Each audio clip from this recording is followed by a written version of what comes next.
ನಮಸ್ತೆ ಸ್ಟೂಡೆಂಟ್ಸ್. ನಾವು ಇವತ್ತು physics NCERT problem number 1.3 first chapter ನ ಥರ್ಡ್ ಪ್ರಾಬ್ಲಮ್ ನ ಸಾಲ್ವ್ ಮಾಡೋಣ. Exercise problem. Check that the ratio ke square g_me_mp is dimensionless. Look up a table of physical constant and determine the value of this ratio. What does the ratio signify? ಈ question ಅಲ್ಲಿ ನಮಗೆ 3 parts ಇದೆ. First part ಅಲ್ಲಿ ನಾವು ಇದನ್ನ ಡೈಮೆನ್ಷನ್ಲೆಸ್ ಅಂತ prove ಮಾಡಬೇಕು. Second part ಅಲ್ಲಿ ಆ ರೇಷಿಯೋನ ವ್ಯಾಲ್ಯೂನ ನಾವು ಇಲ್ಲಿ ಕಂಡುಹಿಡಿಯಬೇಕು. ಥರ್ಡ್ ಪಾರ್ಟ್ ಅಲ್ಲಿ ಅದು ಏನೇನ ಸಿಗ್ನಿಫೈ ಮಾಡುತ್ತೆ ಅಂತ ನಾವಿಲ್ಲಿ ಹೇಳಬೇಕು. ಸೊ ಫಸ್ಟ್ ಪಾರ್ಟ್ ನೋಡೋದಾದ್ರೆ ಇದು ರೇಷಿಯೋನ ನಾನು ಬರ್ಕೊಂತಾ ಇದ್ದೀನಿ, ke² g_me/mp. ಸೊ ಈ ke² ಎಲ್ಲಿಂದ ಬರುತ್ತೆ ಅಂದ್ರೆ ನಮಗೆ ಎಲೆಕ್ಟ್ರೋಸ್ಟಾಟಿಕ್ ಫೋರ್ಸ್ Fe ಅಂತ ಬರೀತಾ ಇದ್ದೀನಿ. So ke² r². ಮತ್ತೆ ಈ g_me_mp ಬಂದು ನಮಗೆ ಗ್ರಾವಿಟೇಷನಲ್ ಫೋರ್ಸ್ ಇಂದ ಬರುತ್ತೆ. So g_me_mp by r². So ಈ ರೇಷಿಯೋ ಇಲ್ಲಿ ತಗೊಂಡಿರೋದವರು ಇದನ್ನ, ಸೊ ಈ ರೇಷಿಯೋ ತಗೊಂಡಾಗ r² ಕ್ಯಾನ್ಸಲ್ ಇದೆ, ಅಂದ್ರೆ r ವ್ಯಾಲ್ಯೂ ಇಲ್ಲಿ ನಮಗೆ ಸೇಮ್ ಇದೆ. ಸೊ ke² g_me_mp ಬರುತ್ತೆ. ಸೊ ಇದು ಎಲ್ಲಾದ್ರದ್ದು ಯೂನಿಟ್ಸ್ ಬರೆಯೋದಾದ್ರೆ ನಾನು ಎಲ್ಲ ಫಿಸಿಕಲ್ ಕ್ವಾಂಟಿಟೀಸ್ದು, ಸೊ ಇ ಅಂದ್ರೆ ನಮಗೆ ಚಾರ್ಜ್ ಯೂನಿಟ್ ಬಂದು ನಮಗೆ ಕೂಲಂಬ್ ಆಗುತ್ತೆ. ಸೊ ಕೆ ನ ವ್ಯಾಲ್ಯೂ ನಾನು ಹೇಳ್ತೀನಿ, ಕೆ ಮತ್ತೆ ಜಿದು, ಎಮ್ ಇ ಮತ್ತೆ ಎಂ ಪಿ ಇದೆರಡರದ್ದು ನಮಗೆ ಏನಿದೆ, ಇದೆರಡು ಮಾಸ್ ಆಗಿರೋದ್ರಿಂದ ಇದರ ಯೂನಿಟ್ ಕೆಜಿ ಇದೆ.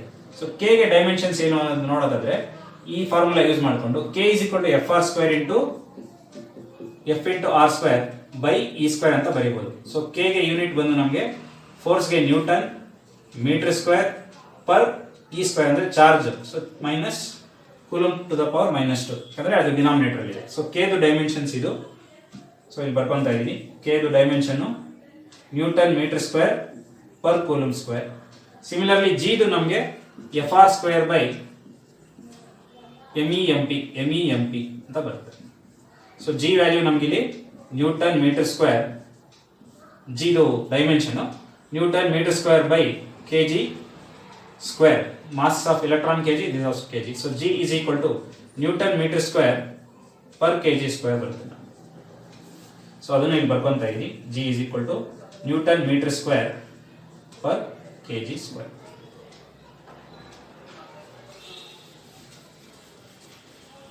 ಸೊ ಎಲ್ಲ ಡೈಮೆನ್ಷನ್ಸ್ ನಾನು ಇಲ್ಲಿ ಸಬ್ಸ್ಟಿಟ್ಯೂಟ್ ಮಾಡಬೇಕು, ಈ ರೇಷಿಯೋದಲ್ಲಿ ಸಬ್ಸ್ಟಿಟ್ಯೂಟ್ ಮಾಡಿ ನಾನು ಹೇಳ್ತೀನಿ. ಸೊ ke² by g_me/mp ನಮಗೆ ಈಕ್ವೇಶನ್ ಇರೋದು. ಸೊ ಕೆ ದು ಡೈಮೆನ್ಷನ್ಸ್ ನಮಗೆ newton metre per coulomb, newton metre per coulomb into e² ಅಂದ್ರೆ ಕೂಲಂಬ್² ಆಗುತ್ತೆ, ಹೋಲ್ ಡಿವೈಡೆಡ್ ಬೈ ಜಿ ದು ಡೈಮೆನ್ಷನ್ಸ್ ನಮಗೆ newton metre per kg², newton metre per kg² into mass of electron into mass of proton, kg into kg, so kg².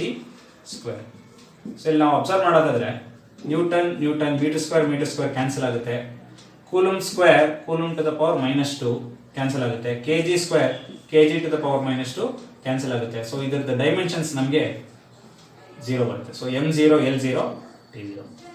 So first part of the question ಇಲ್ಲಿ complete ಆಯ್ತು. So ನಾವು ಇಲ್ಲಿ prove ಮಾಡಿದೀವಿ, check that ಅಂತ ಹೇಳಿದ್ರು. So it is ಡೈಮೆನ್ಷನ್ಲೆಸ್ ಅಂತ ಬರೀಬಹುದು, it is dimensionless.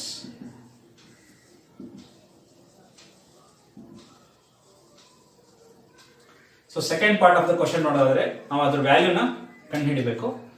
So ಈ equation ವ್ಯಾಲ್ಯೂನ ನಾವು ಇಲ್ಲಿ ಕಂಡುಹಿಡಿಬೇಕು. ಕೆ ವ್ಯಾಲ್ಯೂ ನಮಗೆ 9 × 10⁻⁹, e² ಅಂದ್ರೆ ಚಾರ್ಜ್ 1.60 × 10⁻⁹ ಸ್ಕ್ವೇರ್ ಇರೋದ್ರಿಂದ ಸ್ಕ್ವೇರ್ ಬರೀತಾ ಇದೀನಿ, e². ಸೊ ಮತ್ತೆ ಇಲ್ಲಿ ನಮಗೆ ಜಿ ವ್ಯಾಲ್ಯೂ ನಮಗೆ 6.67 × 10⁻⁻11. ಮತ್ತೆ ಮಾಸ್ ಆಫ್ ಎಲೆಕ್ಟ್ರಾನ್ ಅಂತ ಮಾಸ್ ಆಫ್ ಪ್ರೋಟಾನ್ ಬರೀಬೇಕು. ಮಾಸ್ ಆಫ್ ಎಲೆಕ್ಟ್ರಾನ್ ನಮಗೆ 9.1 × 10⁻⁻31 ಇಂಟು ಮಾಸ್ ಆಫ್ ಪ್ರೋಟಾನ್ ನಮಗೆ 1.66 × 10⁻⁻27 ಬರುತ್ತೆ. ಸೊ ಇದೆಲ್ಲದನ್ನು ನಾವು ಕ್ಯಾಲ್ಕುಲೇಷನ್ ಮಾಡಿದ್ರೆ ನಮಗೆ ಆನ್ಸರು 2.3, ಆಲ್ಮೋಸ್ಟ್ ಅಪ್ರಾಕ್ಸಿಮೇಷನ್ 2.3 × 10⁻39 ನಾವು ಆನ್ಸರ್ ಆಗುತ್ತೆ. So third part of the question ನೋಡೋದಾದ್ರೆ, so what is this ratio significant ಅಂತ ಅವರು ಕೇಳ್ತಾ ಇದ್ದಾರೆ. So if you observe here, R square ನಾನು ಇಲ್ಲಿ ಕ್ಯಾನ್ಸಲ್ ಮಾಡೀನಿ ಅಂದ್ರೆ ಈ ರೇಷಿಯೋ ಬರಬೇಕಂದ್ರೆ ಅಂದ್ರೆ R is same here. So R is same here and this the electrostatic force between electron and proton ಅಂತ ತಗೋಬಹುದು. ಯಾಕಂದ್ರೆ charge of electron charge of proton is E only. ಇಲ್ಲಿ mass of electron mass of proton ಕೊಟ್ಟಿದ್ದಾರೆ. So this ratio signifies it is a ratio of electrostatic force and gravitational force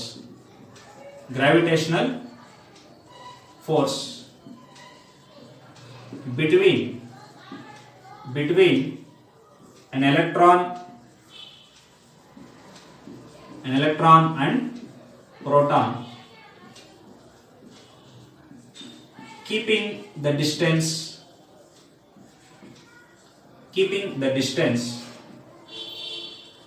constant ಅಥವಾ same ಅಂತ ಹೇಳಿ. Thank you.